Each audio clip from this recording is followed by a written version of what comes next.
সুপ্রভাত, good morning. T with মিলির তরফ থেকে সবাইকে অনেক অনেক অনেক ধন্যবাদ। Thank you, thank you, thank you. Tea with Mili আমার এই চ্যানেলে যারা যারা সবাই যুক্ত হয়েছো আর যারা যুক্ত হতে যাচ্ছ তাদের সবাইকে আন্তরিকভাবে অনেক অনেক ধন্যবাদ। হ্যাঁ, এই ধন্যবাদ অর্থাৎ গ্র্যাটিটিউড, এটা নিয়েই আজকে আমরা আড্ডা দেব। আমাদের এই চায়ের আড্ডাতে আজকে আমরা এই যে ধন্যবাদ দেওয়া, আমার ছোট্ট নাতনি অ্যালথিয়া, ও সকালে উঠেই বাবাকে বলে গুড মর্নিং, গুড মর্নিং বাবা। যে কোনো জিনিস হাতে নিলেই বলে থ্যাংক ইউ। তো আমার সবাই পরিচিতরা বলে যে ও না, আসলে ওরা বিদেশি, তো ওর বাবা যেহেতু ভারতীয় নয়, ইন্ডিয়ান নয়, তো সেই জন্য ওরা সব কিছুতে আচ্ছা, এই অভ্যাসটা কেন?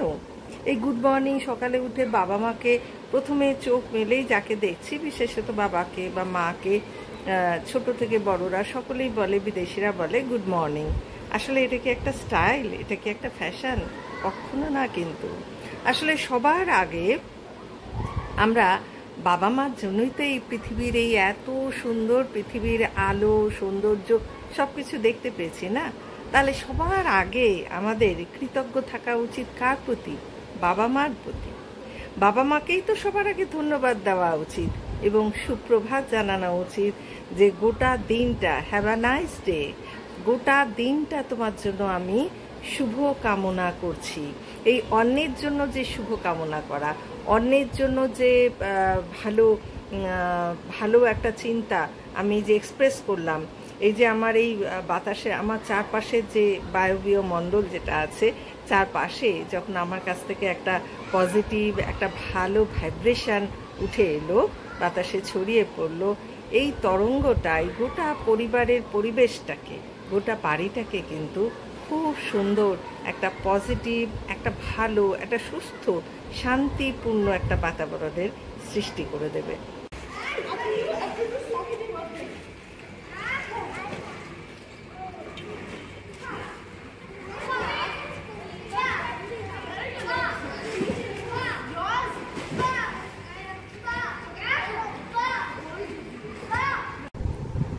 আমার এই ভিডিওতে তোমরা নিশ্চয়ই খুব আওয়াজ পাচ্ছ, অনেক বাচ্চারা একসাথে অনেক জোরে জোরে কি আনন্দে ফেটে পড়ছে, তাদের সেই আনন্দের যে চিৎকার, সেই আওয়াজ পাচ্ছ, এবং জলে সাঁতার কাটার আওয়াজ পাচ্ছ। সেই জন্য তোমাদেরকে আমি প্রায় 4 তলার উপর থেকে তোমাদেরকে দেখানোর চেষ্টা করলাম নিচে সুইমিং পুলে।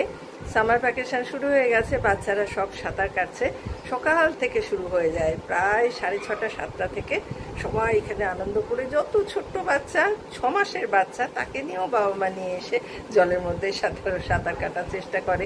কিন্তু এই যে বাচ্চাদের যে আওয়াজটা, সেটা কিন্তু আমি আমার এখান থেকে এডিট করে ডেলিট করলাম না, কারণ এই যে বাচ্চাদের খুশির আওয়াজ, বাচ্চাদের হাসি, বাচ্চাদের আনন্দের যে আওয়াজ, সেই আওয়াজটা শোনা যেন কতটা ভাগ্যের বিষয়।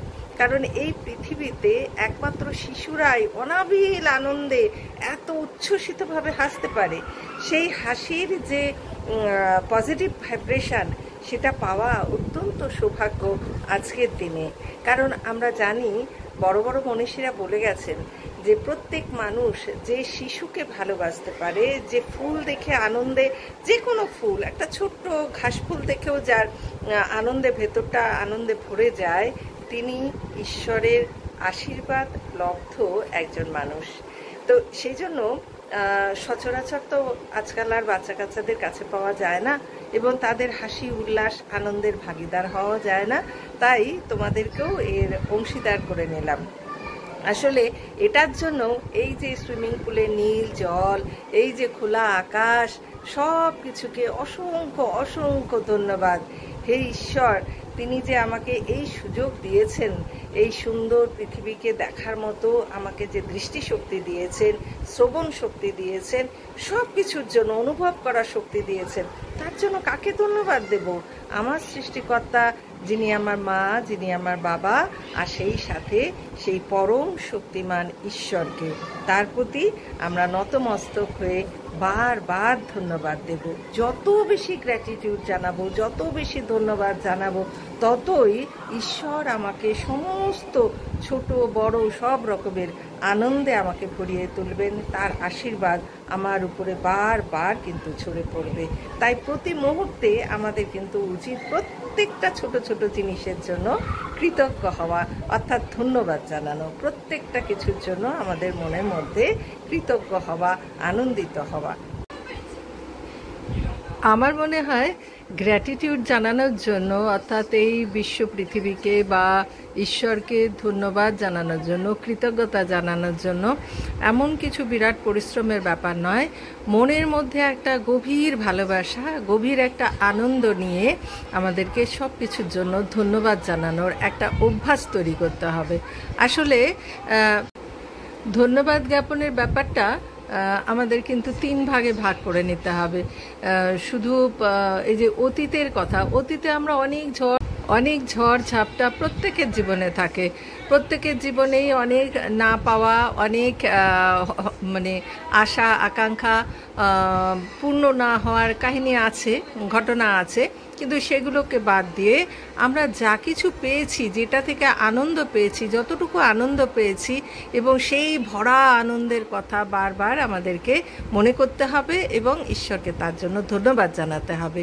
আর বর্তমানে দাঁড়িয়ে যেটুকু আমার আছে, যা পাইনি সেই কথা ভাবলে হবে না। যেটা পেয়েছি তার জন্য কৃতজ্ঞতাটা সবার আগে জানাতে হবে। এই যে সুন্দর একটা পরিবার পেয়েছি, বাবা মা, ভাই বোন, বা স্বামী স্ত্রী, ছেলে মেয়ে, আত্মীয় স্বজন, তারা যেটুকু যখন যতটুকু ভালোবাসা দিয়েছে, সেইটুকু ভালোবাসা কি আমি শুধু লাখ লাখ টাকা দিয়ে কিনতে পারতাম? এই কথাটা মনে করে হলেও কিন্তু ভগবানের কাছে ভবিষ্যতে কি পাবো আর কি আমার পেতেই হবে সেটাকে আগে স্থির করে নিতে হবে, এবং সেটার জন্য বারবার প্রার্থনা জানাতে হবে, এবং মনে মনে অনুভব করতে হবে যে সেটা কিন্তু আমি পেয়ে গেছি। সেটা আমি পেয়ে গেছি, এই কথাটা ভাবতে হয়তো অনেকের অবাক লাগবে যে পাইনি, অথচ কেমন করে ভাববো যে পেয়ে গেছি। হ্যাঁ, পেয়ে গেছি এটা ভেবে যদি আমরা সেই অনুভূতিটাকে উপলব্ধি করতে পারি, তাহলে কিন্তু আমরা এই ধন্যবাদ জানানোর মাধ্যমে যা কিছু পেতে চাই তা কিন্তু সত্যি সত্যিই জীবনে লাভ করতে পারবো। কিন্তু সেখানে মনে রাখতে হবে যে ঈশ্বরের কাছে ভিক্ষা চাওয়ার মতো করে যে আমার টাকা নেই আমাকে টাকা দাও, আমার বাড়ি নেই আমাকে বাড়ি দাও, আমার গাড়ি নেই আমাকে গাড়ি দাও, ওভাবে চাইলে কিন্তু হবে না। এটার জন্য আসলে নিজের মন থেকে গভীর শ্রদ্ধার সঙ্গে এবং বিশ্বাসের সঙ্গে, ভরসার সঙ্গে চাইতে হবে যে আমি যা মন থেকে চাইবো, এবং সেটার জন্য আমি যদি সত্যিকারের অনুভব করতে পারি যে কেউ আছেন এবং তিনি সেটার জন্য আমাকে সমস্ত কিছু আমার আশা আকাঙ্ক্ষা পূরণ করে দেবেন, সেই গভীর বিশ্বাসের সঙ্গে চাইতে পারলে অতি অবশ্যই গ্র্যাটিটিউডের মাধ্যমেও কৃতজ্ঞতা জানানোর মধ্য দিয়ে ঈশ্বর আমাদেরকে অনেক কিছু দেন এবং আমরা অনেক কিছু পেতে পারি। তাই আমাদের চেষ্টা করা উচিত, আমাদের একটা অভ্যাসের মধ্যে রাখা উচিত যে কোনো জিনিসের জন্য। সে কেউ কিছু দিলেই যে আমাদের শুধু কৃতজ্ঞতা প্রকাশ করতে হবে তা নয়, তার জন্য থ্যাংক ইউ জানাতে হবে তা নয়। আমার প্রতিদিনের প্রতি মুহূর্তের জীবনযাত্রাতে আমি এত কিছু পাচ্ছি, এত কিছু পেয়েছি, এবং আরও যে স্বপ্ন দেখছি আরও অনেক কিছু পাওয়ার জন্যে, তার জন্য যদি একজন সর্বশক্তিমান সৃষ্টিকর্তার প্রতি আমরা কৃতজ্ঞতা না জানাই, তাহলে আমরা কিন্তু কোনো মতেই কোনো কিছু আমাদের প্রাপ্তি ঘটবে না। আর গবেষণার মাধ্যমে একটা বিজ্ঞানসম্মতভাবে এটা প্রমাণিত হয়েছে যে যত বেশি গ্র্যাটিটিউড অর্থাৎ কৃতজ্ঞতা আনন্দের সঙ্গে এবং মনের ভেতর থেকে প্রকাশ করতে পারবে, তাকে ঈশ্বর আরও দুহাত ভরে আরও আরও আরও অনেক কিছু তাকে অবশ্যই দেবেন।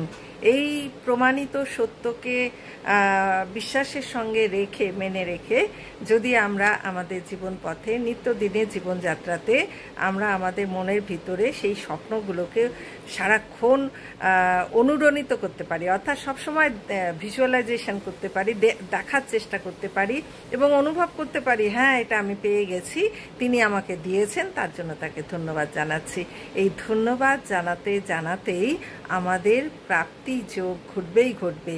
এই অভ্যাস, এই বিশ্বাস আমরা সঙ্গে নিয়ে চলতে চাই। আজকের আড্ডা থেকে কারা কারা এই বিশ্বাসের পথে হাঁটতে চাই তোমরা কমেন্ট করে জানিও, এবং বিশ্বাস রেখো নিজের প্রতি ভালোবাসা এবং পৃথিবীর সমস্ত জিনিসের প্রতি আনন্দ পাওয়ার একটা অভ্যাস যদি গড়ে তুলতে পারো, ইচ্ছে শক্তি যদি গড়ে তুলতে পারো বা আমরা যদি চেষ্টা করে করতে পারি, তাহলে আমাদের মনে হয় আমরা অনেক বেশি শান্তি এবং প্রাপ্তির মধ্যে আমাদের জীবনটাকে সাকসেস করতে পারবো। এই বিশ্বাসের সঙ্গে আজকে বিদায় নিচ্ছি। আগামী কোনো টপিকে আবার দেখা হবে। টি উইথ মিলিতে তোমরা যারা আমার সঙ্গে থাকছো তাদের প্রতি অসংখ্য ধন্যবাদ, আর যারা আগামীতে আসছে তাদের প্রতি আমার অনেক অনেক অনেক ভালোবাসা, অনেক ধন্যবাদ, অনেক কৃতজ্ঞতা।